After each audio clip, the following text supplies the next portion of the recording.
Bible study, and just a recap for last month in that preparation time, a reminder that there's only one war going on. Many battles, but one war, and the war is between Satan himself and God Almighty.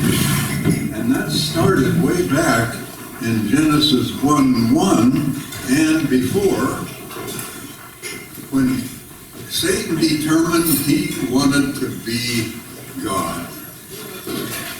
You can read about it in Isaiah 14 and Ezekiel 28. It describes that Satan was the apex of God's creation. He was splendid. He was brilliant. He was magnificent. And then he decided he wanted to be God. So there was a warfare in heaven. You can read about it in the book of Revelation. Satan and his third of the angels fought against Michael, the archangel, and the 2/3 of the angels, and Satan was defeated in that, and he was cast out of being in heaven permanently.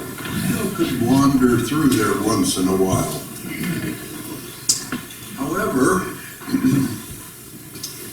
then God decided he wanted to have children. He wanted to look like him and acted like him. And so he created man and woman. And it too was the apex of God's creation. In fact, we're told that he created man a little lower than, some interpret that angels, and it could be, the word is Elohim in the Hebrew, and that's the name for God. It could be also translated, he created us just a little lower than God himself. And he wanted us to look like him and act like him. And so when Satan saw that now this is God's creation, he came down and invaded the Garden of Eden, and he was still this bright, shining, brilliant character that appeared to Eve, and you know that he indicated that God maybe said more than was necessary. He said that you couldn't eat of any of the tree. No, it's just the tree of the knowledge. No, we can't eat of that. Or we will die. No, he said, you won't die. What will happen is you will become knowledgeable between good and evil, which ended up to be true. However, he said you won't surely die, and that was a falsehood. But at that point, God spoke to the devil and said, because you've done this, in Genesis 3:15, I will put enmity, that's the word, the Hebrew word is hatred. I will put hatred between you and the woman, between your seed and her seed, and your seed will bruise his heel. Who's that? Jesus. And his seed will crush your head. The battle was on, and that's the war that we're into today.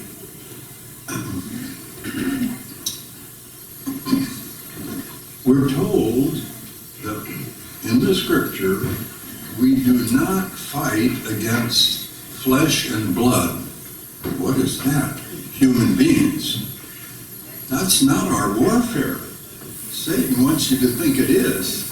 He wants you to shoot one another. And so his idea is to create hostility and division and divisiveness.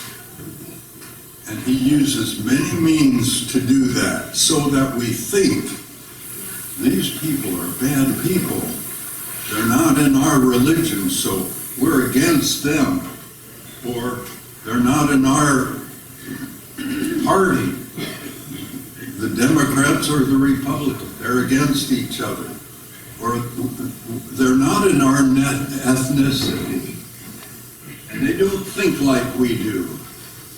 Well, that's not, our warfare is not with one another. It says our warfare is against principalities and powers where? In the heavenly places, and then it identifies it as Satan. That's where we are at war with him. And he is at war with us. So he is attacking everything that God created. So when you think about it, all of the creation that God made, the 6 days of creation, after each one, God looked at it and said, it's really good.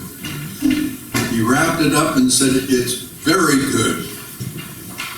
Question, if it's so good, why do we need to change it? But that's the business that Satan's been about. Changing gender identity, changing philosophy, ideology, what God said, well, yeah, but maybe we can do this. That's his program. So, today, we are very fortunate to have two of Corvallis' finest with us today. Michael and Brock, thank you for coming and being with us. I spent a couple of terms or programs with the police department here in town. They call it cops and robbers, but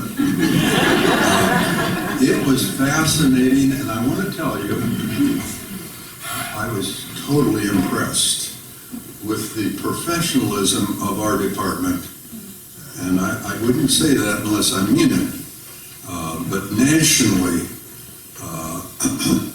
the department puts itself under the scrutiny of other people to come in and investigate and hold us to the very highest standards. We have 75 police officers, sworn officers, and how many of you are really thankful for our department?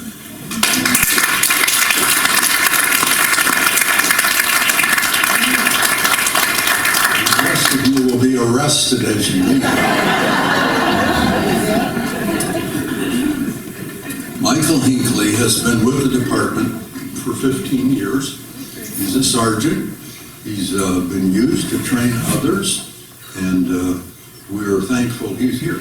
Brock, Bristow, has been with the department 4.5 years. His wife is Sarah, and we're delighted that he's come too. So we'll turn this over to these guys.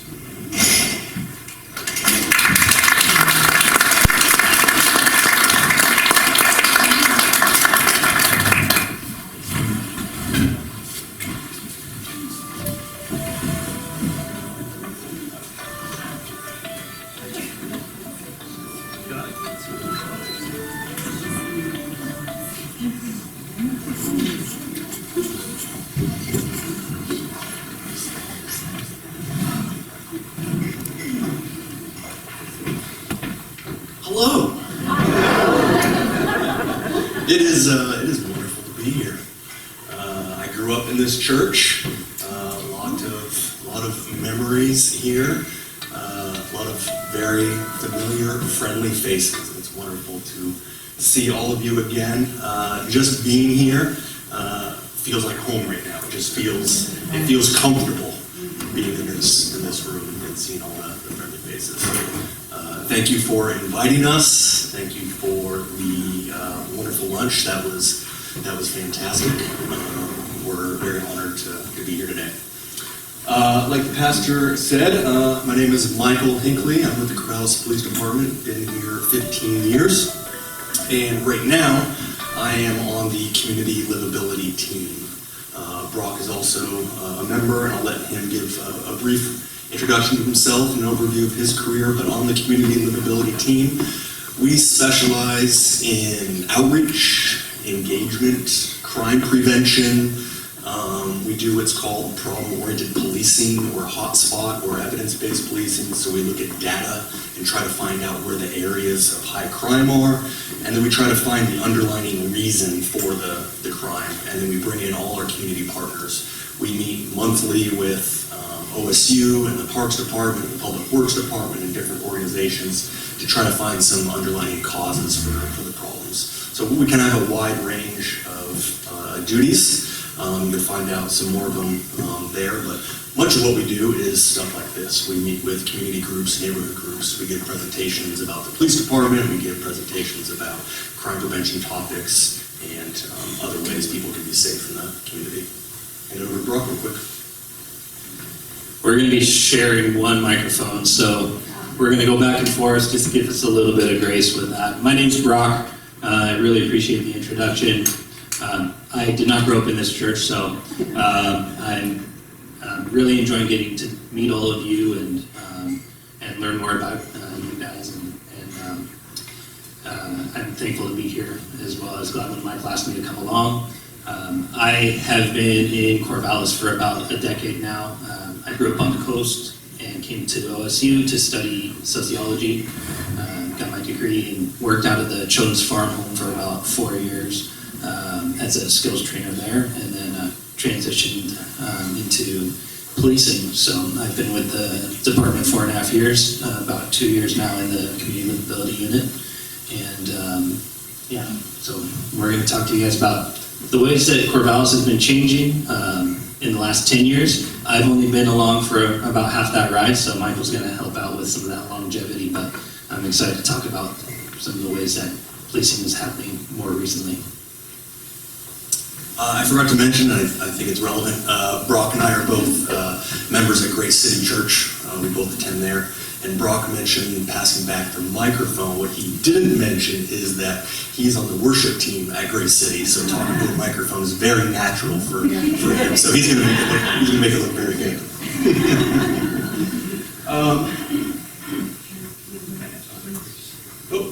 We don't like to. I mentioned we're on the community livability team, and we do a bunch of outreach and engagement. One of the programs we have is called Faith and Blue, and it's actually a national program that we subscribe to, and we just started it this year. It's an agenda-free program simply about building relationships with the community. And the faith community is a large part of the population and very organized. And when law enforcement and organized groups can work together to solve problems, good things happen. And like I mentioned, it is completely agenda-free. It's not like the police come and politic or try to push some sort of message. It's simply about relationship building. Internally, we're calling this a Faith in Blue event, but our only previous one, like I mentioned, we started this year. We did a car show with Calvary Corvallis out on Leicester Street. During the summer, they invite the whole community to bring their classic cars, and for about an hour and a half before the service, anybody in the community is welcome to bring their cars out there. And so we showed up with a few of our police cars and a few of our officers, and showed off our cars and stayed for the sermon. And it was a lot of fun. But like I mentioned, this is a new program, and we're looking to find some other events in the community. So to start off, I just want to talk about the different agencies in our area. So there are many different agencies working in Corvallis, and they have overlapping areas of responsibility depending on the agency. So a few of those are up on the screen. You'll see Benton County Sheriff's Office, you'll see us, Corvallis Police, you will see Philomath Police Department. They are our neighbors very close by. Albany as well, close neighbors, we work in partnership with them. and then the Oregon State Police and the more recent Oregon State University Police Department, not to be confused with the Oregon State Police. They have taken over all of the campus responsibilities. So each one of these departments, they wear very similar uniforms, but they might have slight differences. They could have very different ways that they go about policing. They have their own internal policies and procedures that they follow, depending on what is decided by their chief or their sheriff who's overseeing them. And so they might not necessarily provide their services in the same way that the Corvallis Police Department provides their services. And so as you go about your life, depending on where things happen and who you call, you might get a very different response. And so that's just something that we like to make people aware of. So generally, this is the way that the areas of responsibility play out. The county sheriff has a much broader area of responsibility than we do, and even more broad than them, the Oregon State Police. And as you continue on, those areas of responsibility shrink. So the Oregon State University Police Department has a very small area of responsibility, being campus and all of OSU's other properties. And so even though they're within the city, we don't respond to calls for service on campus. We leave that to them to handle. And likewise, even though we are in the county of Benton, we don't respond to calls for service out in the county. We leave that to the sheriff's office. We have agreements with our neighboring agencies where we may go assist them. If a deputy asks for help out in the county, we would definitely send someone if they did not have another deputy that they could send. And likewise, if something took place on campus, we would send someone to help if the circumstances called for it. So that's kind of how those areas of responsibility play out. So one thing to keep in mind is that the Corvallis taxpayers, they pay for the Corvallis Police Department. And so that is our primary area of responsibility. So within the city limits of Corvallis, that's where we're going to spend the bulk of our time and addressing those issues for the people who are paying our salaries.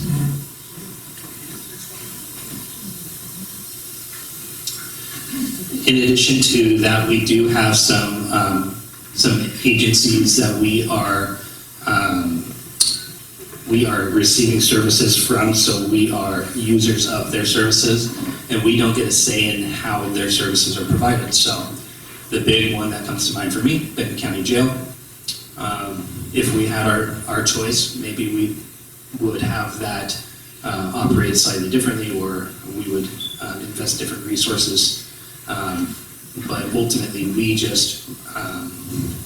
are users of those services. We don't have that say in how that's happening. So in addition to that, the parole and probation and civil services provided by the county, again, we refer all that stuff to the county, and we are reliant on the services that they provide. We don't get to establish their policies and procedures for them as users. As a little bit on the makeup of the police department, how that's changed in the last 10, 15, 20 years. Currently we have 75 sworn officers, as the pastor mentioned. That is from the chief down. That's anybody that wears a badge. So 75 authorized or police officers in the city of Corvallis. Obviously, all of them are going to be on the street at any given time. In Corvallis, there's between 4 and 7 police officers in a patrol car patrolling the streets that will respond to calls.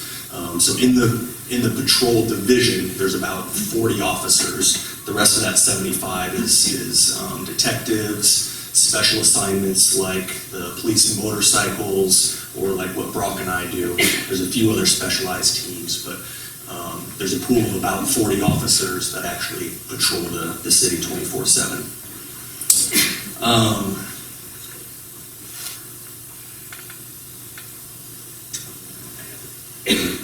29 dispatchers. We're going to go into a little bit more depth with the staffing in a minute, and same thing with the dispatchers. But currently we have 29 dispatchers, It's the Corvallis Regional Communications Center. It's the 911 center. They're their own organization, but they actually fall into the Corvallis Police Department. So they kind of fall into our policies and procedures, but at the same time, they're their own organization. We'll get into a little bit of that in a minute. And then we have 19 admin support. This is the folks that tend to our evidence, file our police reports, manage our businesses and budgets and hiring. There's 19 support staff. And then that also includes, a few years ago, we added a new position called a community service officer. It's kind of a police officer's aide. We have 4 of them total. There's one on duty each time during the day, and one on duty each time in the evening, but they're kind of an aide to a police officer. They're not armed, they don't have police authority, but they go out in a vehicle that kind of looks like a patrol car. It's just a flat black truck, and they help on traffic crashes with traffic control. They do all of our animal control services, and they fall under that 19. This is a chart of our sworn staff over the last 10 years. The orange line is Corvallis' population. The blue line is our staff, and the gray line is the Western U.S. average, and we'll get a little bit more into that. But that gray line represents 1.2 officers per 1,000. That is the average for the West Coast. The Pacific Northwest average is 1.1. Let me take one step back. This is for like-sized cities. So cities 50,000 to 100,000 is how the U.S. is broken up. But there's other categories for larger cities, smaller cities. We fall in the 50,000 to 100,000. And so the Pacific Northwest averages 1.1. Western states average 1.2. In our category, the high is 2.1, and I believe the average is 1.9 for all cities in the U.S. From 50,000 to 100,000. Oregon per capita is one of the lowest in the nation, and as you'll see, for quite a while, we were below 1 officer per 1,000. And from 2008, we had 53 officers total sworn. We have 75 now, as you see, but it was 53, and it was that number going all the way back to the early 1990s.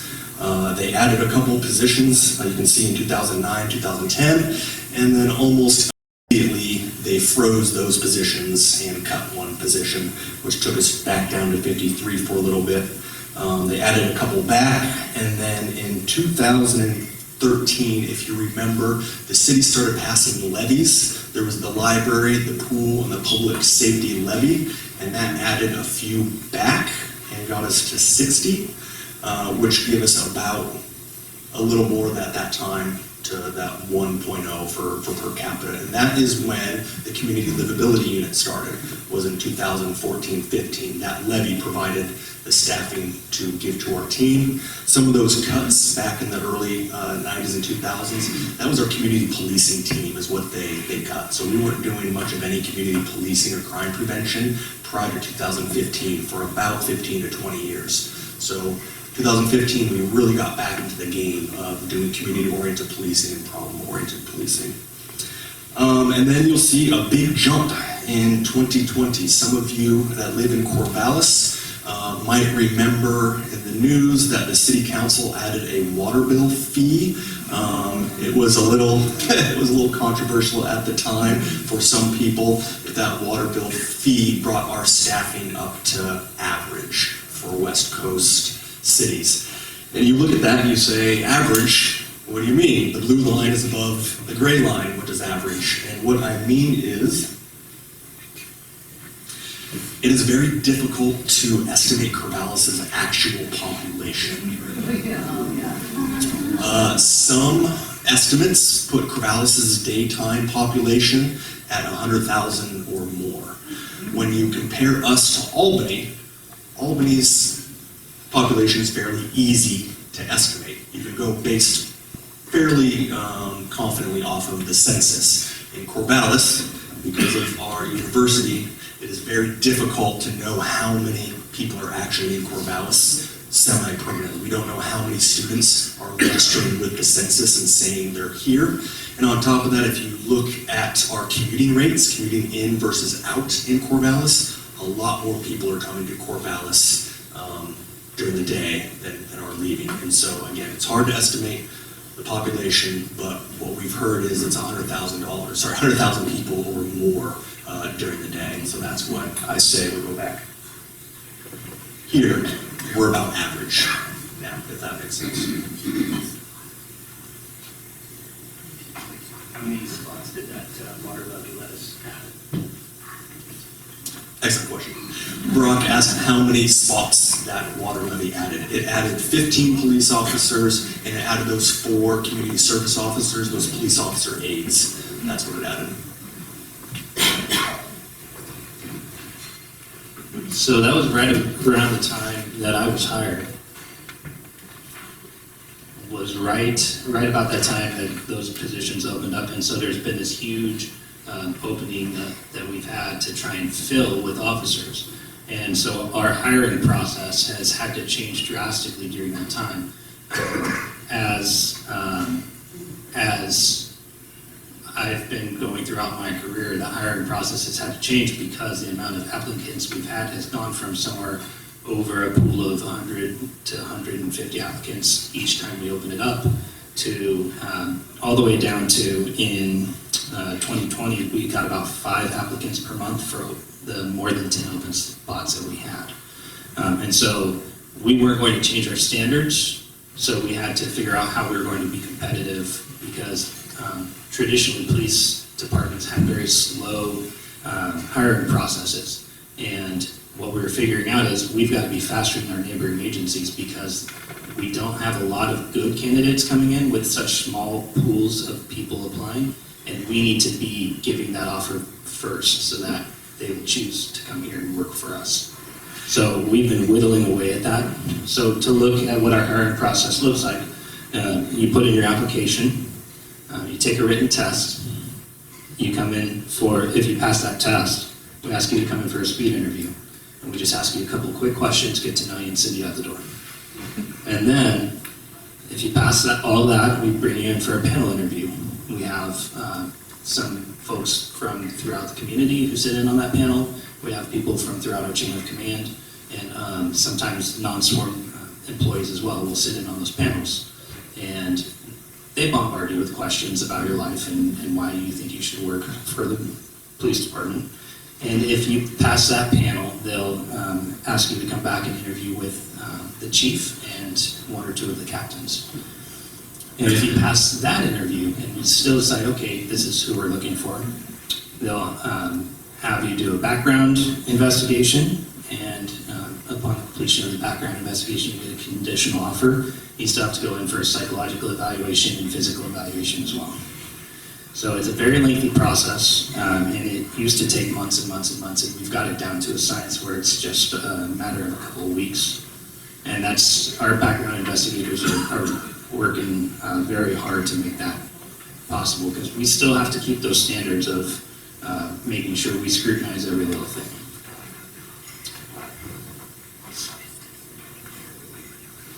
Typically, once we hire you, in order for you to become a what we call solo officer, working the road on your own without a training officer with you, it takes about 9 to 10 months. And so when we hire you, we send you to the academy up in Salem. They get you certified through the state. They send you back and you go into police training on the road with a training officer. So after that 9 to 10 month period, you've been certified, you've been going through the program with multiple training officers. You go solo, and then you're on probation for another 9 to 10 months. Currently, one of the changes that we've been seeing is the academy has been very backed up. We're not the only agency that's making a lot of hires right now. So in an effort to keep up with the demand of all of the agencies trying to send officers to the academy, they're looking at actually starting up a night school to basically double the amount of people they can put through that program. Because right now the wait list is just astronomical. hire a good candidate, and it takes months to get them to the academy.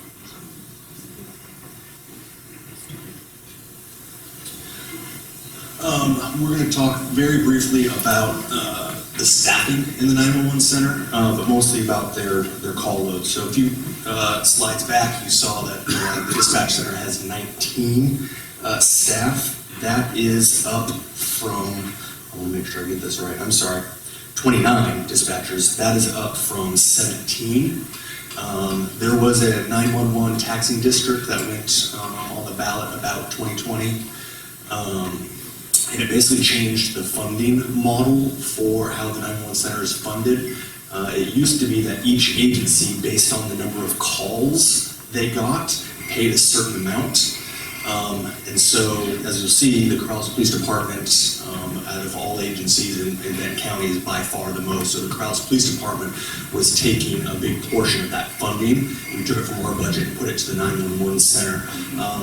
The issue is, though, that a lot of the radio equipment, the prices of that, like the fire department has their own funding model, didn't follow the call function, or didn't follow the same call load. So we were paying for a good portion of equipment for other agencies. And so that was kind of the background of the 911 district, was to spread out that funding amongst all agencies in Benton County. And so they went to 29 in 2020. They're still trying to hire for those 29. But before that, their max was 17 dispatchers, and it was the same since the 1980s. They didn't get any more dispatchers all the way back to the 1980s until 2020. As we saw before, the Corvallis population has obviously grown since the 1980s. So on to some of the numbers. You'll see this is the number of dispatched calls for the Corvallis Police Department. And so the 911 center takes calls for all public safety agencies in Benton County. That's the Philomath Police, Corvallis Police, Sheriff's Office, Corvallis Fire, Monroe Fire, Philomath Fire, Alsea Fire, every rural agency. The dispatch center in Corvallis takes those calls for. But these are the number of calls that they dispatch Corvallis police to.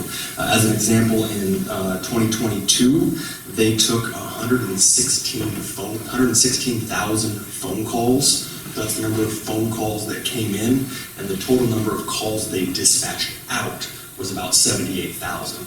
So you can see there's a margin there of things that never get a firefighter or an ambulance or a police officer to respond to. But of those 78,000, you'll see the Corvallis police responded to about 45,000 calls, which is about 120 calls a day. So the Corvallis police responds to about 120 calls every day.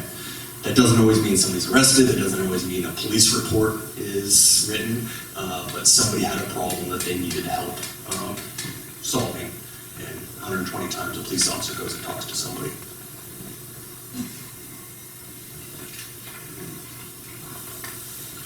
Okay, this graph, and there's going to be many graphs like this to follow, so this is the first, just buckle up because we're going to move fairly quickly through this section. This is showing the amount of reported assaults over the last decade. So back in 2013, while I was still studying at Oregon State University, CPD took about 150, maybe a little bit more, assaults reported to them. In the last couple of years, it's really landed right around the 475, 480 mark. So we've seen in that 10-year period an increase of about 250%. Like I said, Brock said, we're going to move through these pretty quick. This is weapons offenses. All these are going to be 10-year review. Visually, you can see significant increase. You're going to notice a significant increase in just about all these categories in 2020. Every single one from 2019 to 2020 is going to have a fairly large jump. But weapons offenses, the low to the high was a 235% increase in weapons offenses. And vandalism, we've seen a big spike in vandalism recently, starting at 2020. I'm not going to necessarily go out on a ledge and say why that might be, but you can use your imagination. Some things have changed in our landscape in the last couple of years, starting around 2020. So those have spiked about 140%, going from under 800 back in 2013 to over 1,800 last year.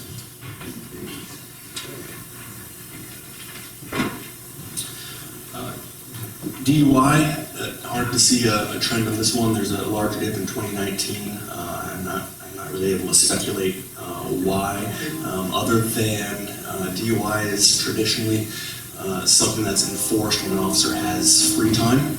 And so maybe there were some staffing issues in 2019. There are some other obligations, because otherwise there's a somewhat flat trend with a fairly large dip in 18 and 19.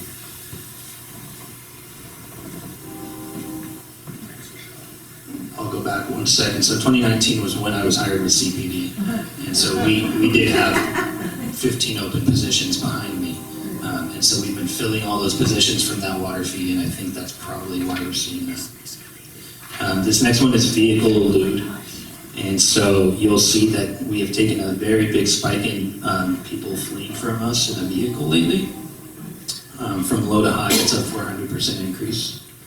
And it has some fluctuation depending on the year, but recently the way that we have been responding to these sorts of situations has changed. So in the past, we used to just chase them until the end of the earth. You know, we're gonna follow that vehicle until the wheels fall off. Now we've really changed our policies and procedures, and this is the way that police across the country have really been moving. Some departments faster than others, and it's a liability and risk management philosophy. So we don't want to put law-abiding citizens in danger of being harmed from a pursuit if we can help it. And so even though we don't have control over that person's driving, we have control over our decision whether we're going to pursue them or not. And so for most low-level things, we will choose not to, and depending on myriad circumstances, time of day, the amount of people out, whether we're out in the county or in the middle of the city, if it's this school season or if it's the summer, the weather conditions, there's so many factors that go into it, but the abundance of those decisions end up being it's not worth it, and so we'll terminate those pursuits. And the unfortunate side effect of us trying to be responsible to not cause more harm by trying to help is that the criminals notice, oh, if I just don't stop, they stop going after me, or if I drive in oncoming traffic, they always stop pursuing me, which is pretty much true. So there's some exceptions to that in our policy if we're trying to pursue somebody who's on their way to harm somebody, or it's like somebody who just got done committing a serious assault or a murder. We're going to keep pursuing them. It's worth it in those circumstances, but for the most part, a stolen vehicle, they just shoplifted from a store, we're not going to put other people in danger over property. We're going to start moving these last few ones a little quicker for the sake of being respectful of everybody's time. Trespass. From the low to the high, there's a 620% increase. You'll notice a big dip in 2020. I'm sure it's pretty obvious to everybody in here. That's because stores were closed for 2020. You can't trespass if you're not open. Though there was a spike in burglaries in 2020. People were taking advantage of businesses being closed and burglarizing them. Fugitive warrants, 280% increase, and a recent audit that an organization called the Criminal Justice System Improvement Project, they showed that we have one of the highest fail to appear rates in the nation. There's a lot of things systemically that come into place, but basically if you are in our county, our city, and you have a court date that you decide to skip out on, there's not a whole lot of recourse for us to get you to that court date to get arraigned on whatever criminal offense that you've been accused of. That was just kind of a snapshot of some of the categories, but here's total crime. in Corvallis. Total reported crimes last 10 years, 65% increase from the low to the high. A couple of categories we didn't create charts for, but might be interesting. There was a 110% increase in shoplifts in that time period, and a 70% increase in burglaries.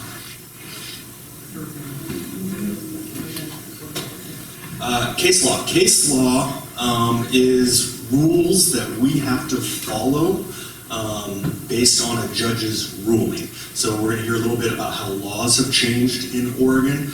Sometimes a judge interprets a law and it changes how we enforce it, even though it's not how the law was enacted. So an example is the law of interfering with a police officer saw some legislative changes.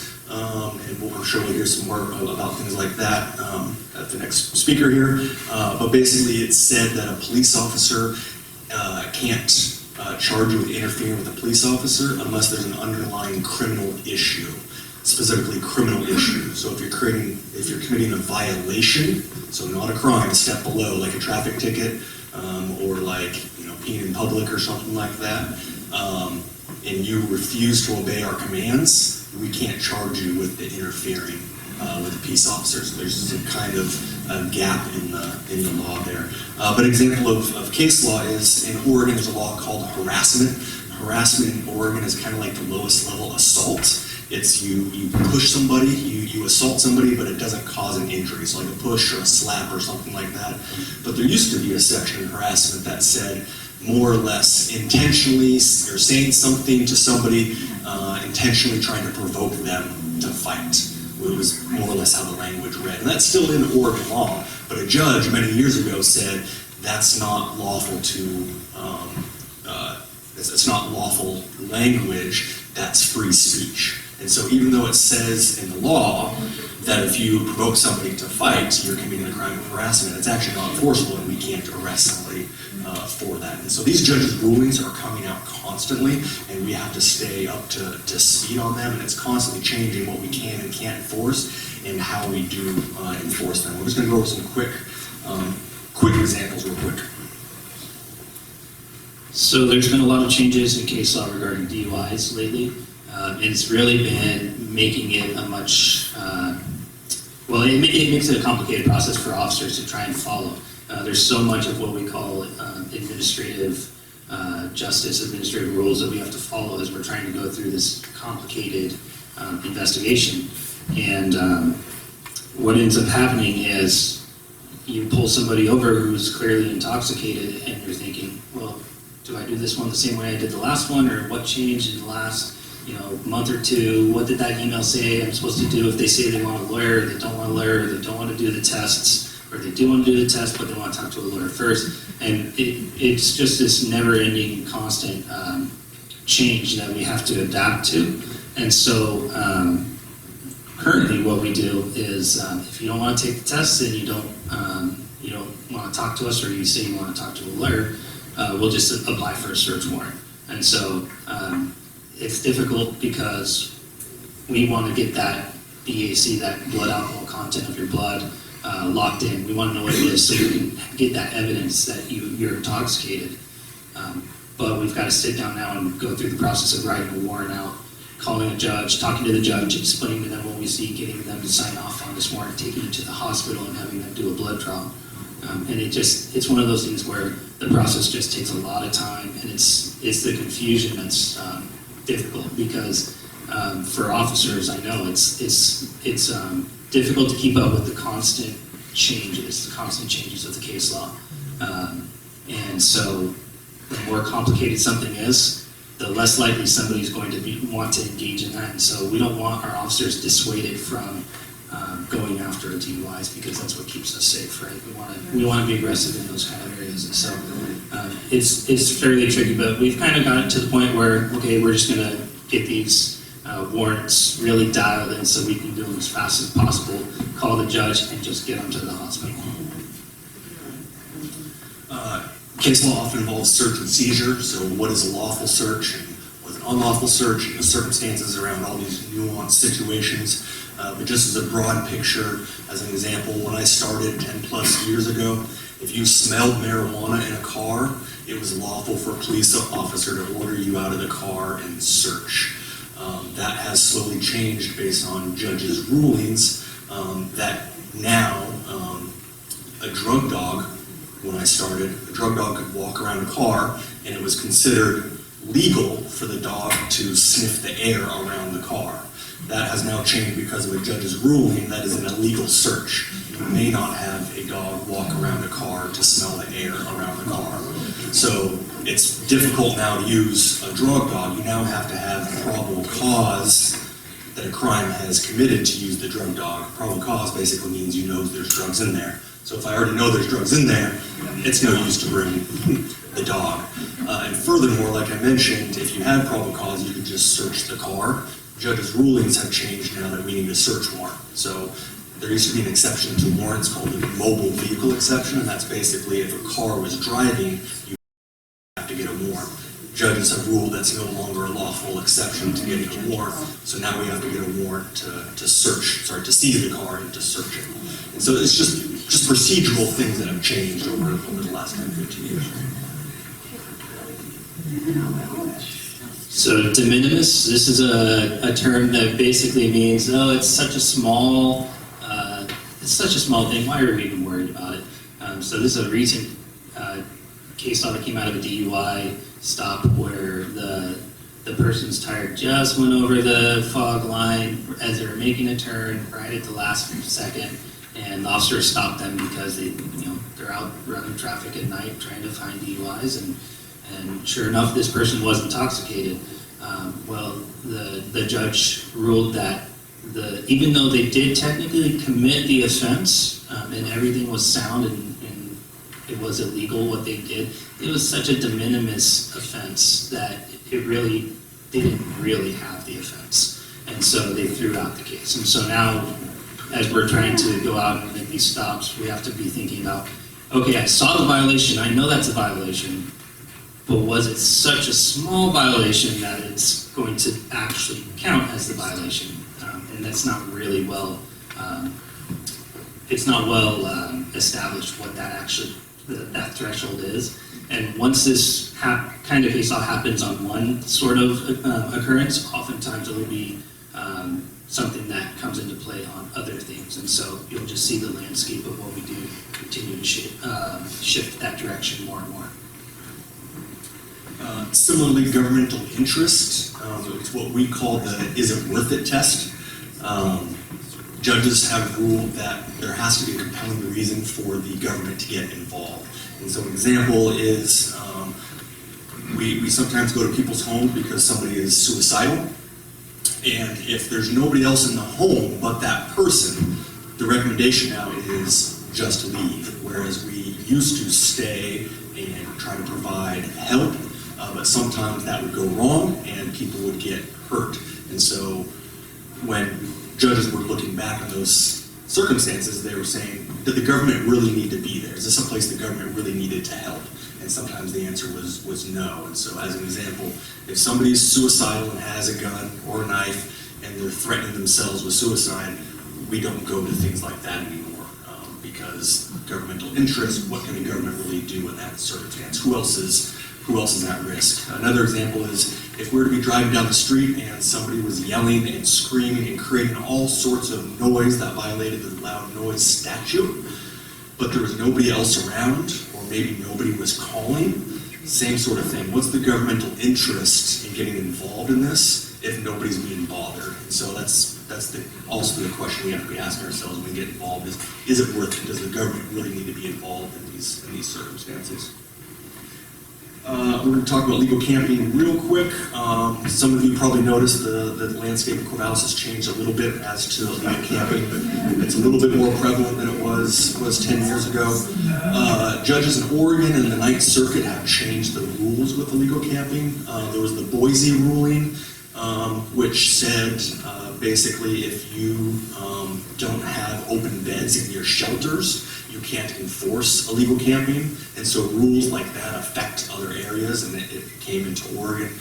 There's other rulings from judges that saying sleeping is a constitutional right, it's a basic human need, so you can't have laws outlawing sleeping. Corvallis did have a law that was called sleeping in public. We had to remove that from the books. And then there's other judges' rulings that say people have to be accommodated reasonable protection from the elements. What reasonable protection from the elements means, we don't quite know. We expect more judges will probably rule on that. But these judges' ruling affect how we enforce laws in the city and the state.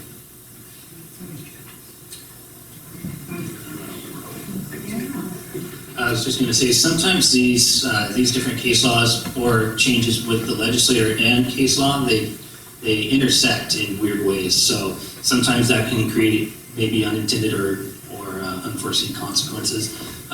So with the Measure 110 reducing drugs to violations, and then with the changes that were made to interfering, since we can't stop somebody for a violation, somebody can literally be smoking meth or shooting heroin in front of us, and we can ask them to stop, but if they just decide to walk away, we can't use force to hold them there and finish our investigation. So it's kind of this weird gray area that hasn't really been flushed out yet. So I ran into that situation just a week or two ago. Luckily, we were on some private property that I knew they were trespassing on, so I had something solid to stop them. But if I didn't have that, this person was literally smoking meth in front of me, and they just were going to walk away, and there was nothing I could do. We are hitting our 30-minute limit here, so we're going to move quickly for the next few slides. Illegal camping, you can see the jump. I didn't do the math on that, but it's a pretty significant jump. You'll notice a big dip in 2020. That was COVID. Oregon Health Authority was saying don't enforce illegal camping laws to all the agencies in the state. So there was next to no enforcement of illegal camping laws in Corvallis in 2020. Because of the prevalence, illegal camping used to be handled as the calls came in or on a case-by-case basis by all patrol officers. Because the case law has become so nuanced and the rules have changed in enforcement, there's definitely a need for consistency and knowing the instances of every site. And so the duties of responding to all illegal camping reports fall on Brock and our team, so we can keep track of all the instances and make sure they're handled within law, because we don't want to make a mistake when it comes to somebody's constitutional rights. This slide shows you the overdoses in Benton County. We got this information from the Benton County Health Department, so we don't have the ability to go back and look at their data as far as we want to necessarily. We just get what they give us. So this goes back the last 3 years, and as you can see, the overdose deaths have been increasing. The amount of overdose calls have been increasing, and there's an asterisk on 9 for the amount of overdose deaths. When they published this information or when they provided it to us, it was the middle of the year. So they work on the fiscal year, and so when they get their stats, it's halfway through the year. So we don't know what that number is, but it was on pace to be double what it was the previous year.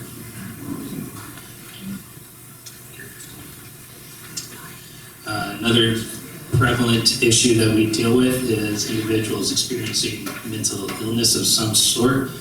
It's such a prevalent occurrence for us to encounter people in the community who have some sort of mental illness or some sort of crisis going on, that we created a team of consisting of an officer and a clinician from the Benton County Mental Health Department. They go out to the calls in the same vehicle.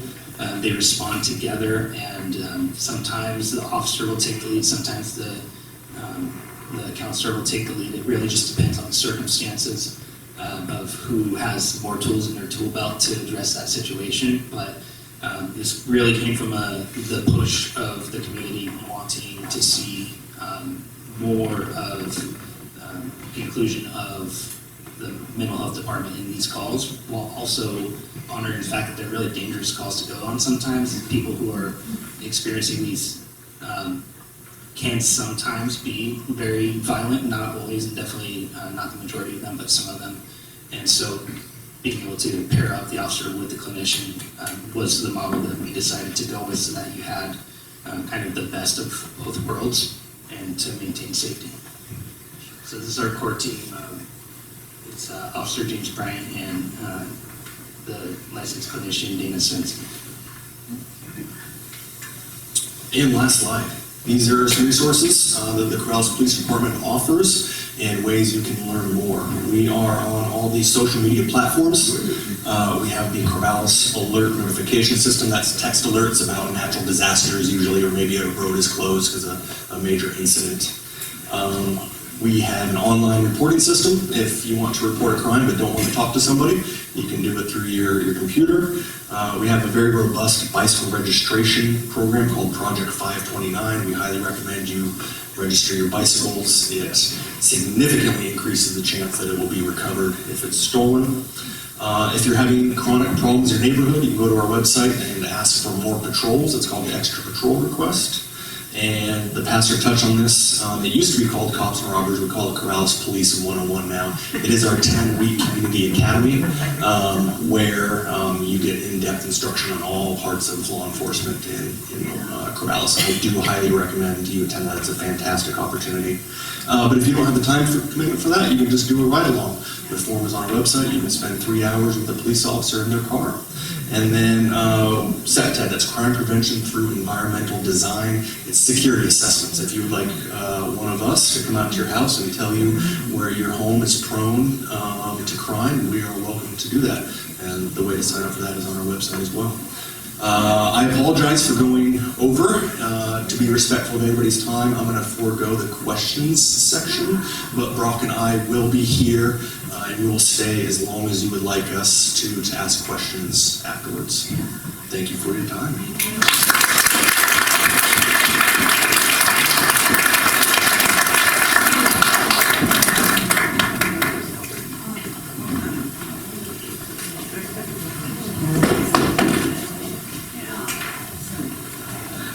Thank you, gentlemen. Privileged to have you here. And time has kind of gotten away from us, so we've made a little adjustment, and that is Senator Knoop is going to return on November the 9th. As I told you, Nervous Breakdown will be here next month, and then Senator Knoop will be here on November the 9th. He'll stick around for a little bit if you have some questions. Let me lead us in a word of prayer. Heavenly Father, we thank you for this day. We ask, Lord, that you would guide and direct us and enable us to listen carefully to what it is you have to say to each one of us. May we represent you well. Thank you, Lord, for this time. In Jesus' name we pray. Amen.